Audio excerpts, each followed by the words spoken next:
আজ মন খুশি মনুর বসি মনুর মিলা।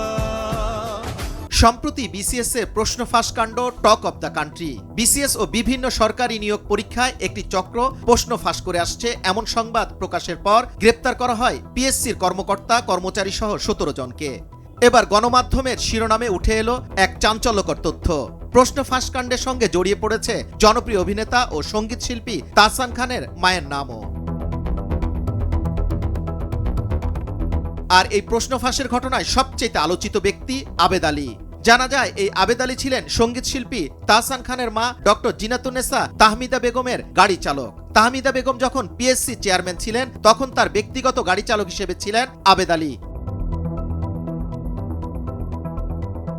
জনপ্রিয় অভিনেতা ও সঙ্গীত শিল্পী তাহসান খানের মা ডক্টর জিনাতুন্নেসা তাহমিদা বেগম 2002 সালের 9 মে বাংলাদেশ সরকারি কর্ম কমিশনের চেয়ারম্যান হিসেবে দায়িত্ব লাভ করেন। তিনি দায়িত্ব নেওয়ার পর 24তম বিসিএস পরীক্ষার সবচেয়ে বড় প্রশ্ন ফাঁস কেলেঙ্কারির অভিযোগ ওঠে, এমনকি সেই পরীক্ষাও বাতিল হয়। সেই সঙ্গে গুঞ্জন ছড়িয়েছে মা জিনাতুন্নেসা চেয়ারম্যান থাকাকালীন 24তম বিসিএস এর পররাষ্ট্র ক্যাডারে প্রথম হয়েছিলেন তাহসান, কিন্তু সেই পরীক্ষা বাতিল হয়। পরবর্তী ভাইবা অনুষ্ঠিত হলেও বাদ পড়েন তিনি।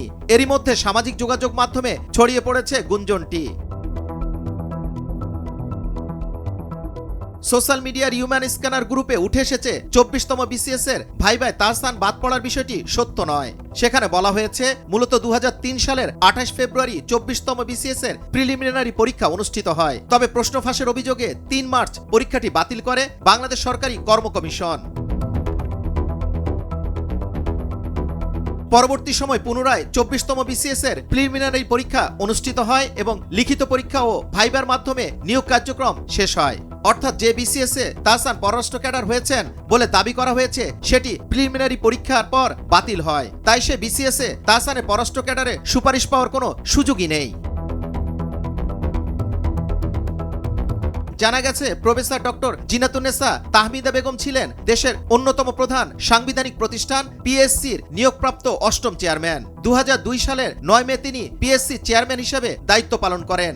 2007 সালের 7 মে পর্যন্ত এই পদে অধিষ্ঠিত ছিলেন। যুবরাজ ফয়সাল, ভোরের কাগজ, ঢাকা।